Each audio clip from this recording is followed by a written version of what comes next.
And joining me now is the Senate Republican Conference Chair, John Barrasso of Wyoming, who is poised to be the next Republican whip. Senator Barrasso, welcome back to Meet the Press.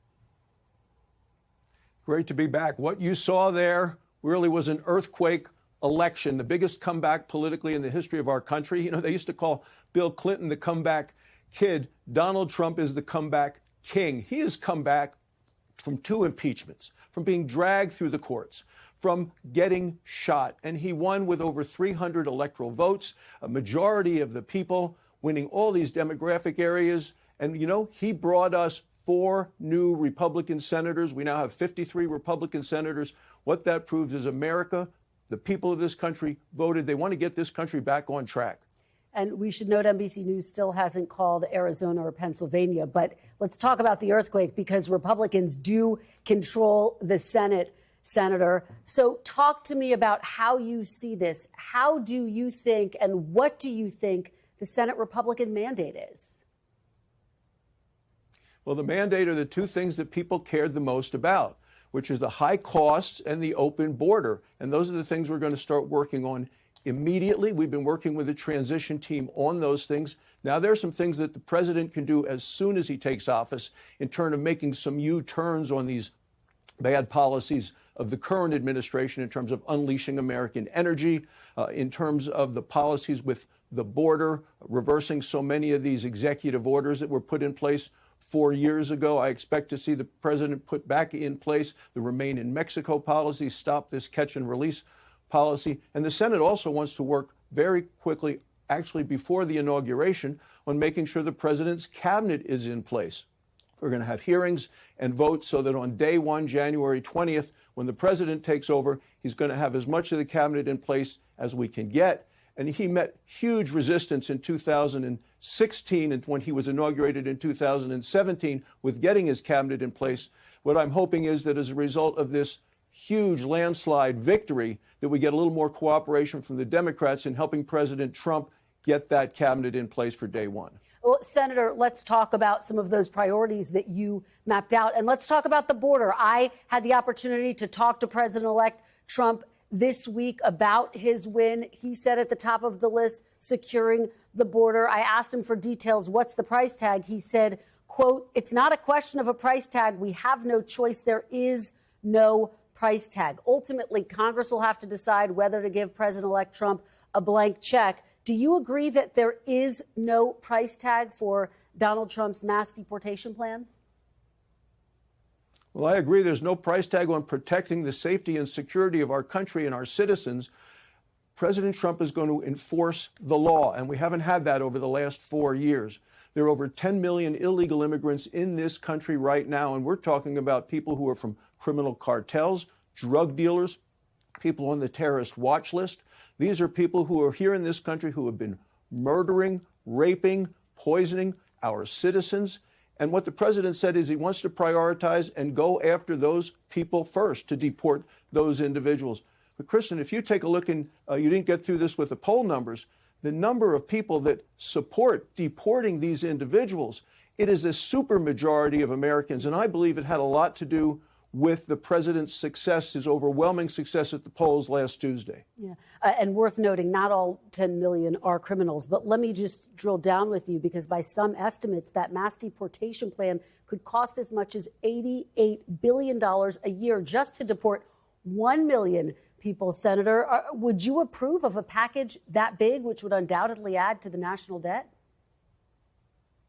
I agree with the president where we need to start. We need to start with the people who are felons, who have been left in this country, people who are on the terrorist watch list, people who have been convicted in other countries of murder and rape, people who are committing crimes in this country. That's the place to start, and that's where President Trump is about to start. All right, let's talk about President-elect Trump's other big priorities, taxes. He's promised a lot of tax cuts. We have a list of some of them here. Let's take a look. Extending the 2017 tax cuts, further slashing the corporate rate, lifting the cap on deductions for state and local taxes, eliminating taxes on tips, overtime and Social Security benefits, and so on. The estimated price of this to the tune of $9 trillion. Do you believe that President-elect Trump will be able to deliver on all of those tax cuts, Senator? Well, we've been working with a transition team, and I will tell you, in the hopes that we took the presidency, the House, and the Senate, members of the Senate have been meeting. I'm on the Finance Committee. Excuse me. We have been meeting through the summer and the fall in terms of saying, what can we do? How can we make sure we can continue these tax cuts from 2017 and extend them and make them permanent? What sort of things can we claw back from some of the excessive spending that the Democrats have done in terms of money that's going out or hasn't gone out yet? So we've been working on this all the way through, and we're going to continue to do that. Now, first, as you know, this is something we would do through reconciliation, so we have to win the House to make it happen and pass a budget. But we've been working with Lindsey Graham. He'll be chairman of the Budget Committee in the Senate to make sure we can accomplish as much as we possibly can to give the tax relief that the American people deserve, need. And we know that it was all this massive spending by the last administration that gave us this inflation that hurt the country so much. Okay, so let me ask you that, because, again, the estimate is all those tax cuts could cost about $9 trillion and could add that much to the national debt. Would you approve that, $9 trillion?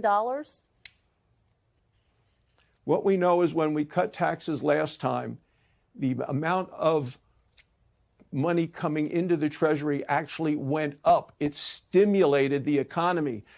Less burden on businesses, less burden on families and individuals.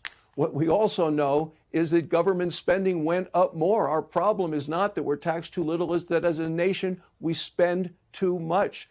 The government is too big. We spend too much. But, Senator, and I think that's a message coming out of this election. Yeah. Just to be clear, though, so you're saying, yes, you are okay adding to the national debt, just to be very clear. What I'm saying is we have to take a look at the spending. That's the problem. When we cut taxes in 2017, revenue, money coming into the Treasury actually went up, but we ended up spending more than we brought in.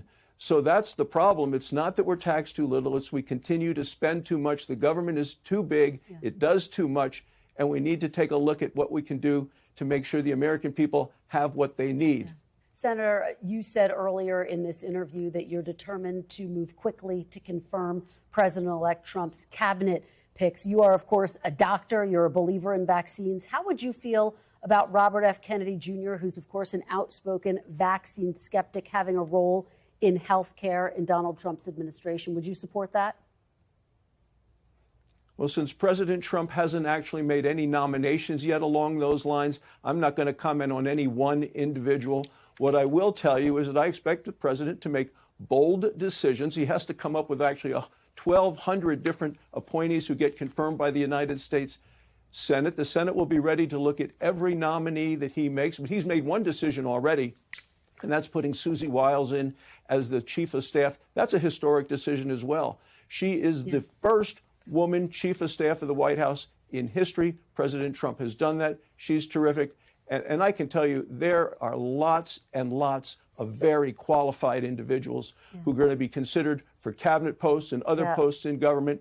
And the Senate is ready to take a look at each and every one of them. But I'm not going to comment on any one specific potential nominee this morning. All right, we're almost out of time, but obviously one of the biggest cabinet positions, Attorney General. We all saw the tension between President Trump and his Attorney General during his first administration. Do you think it's important to preserve the independence that's traditionally existed between the White House and the Justice Department, Senator?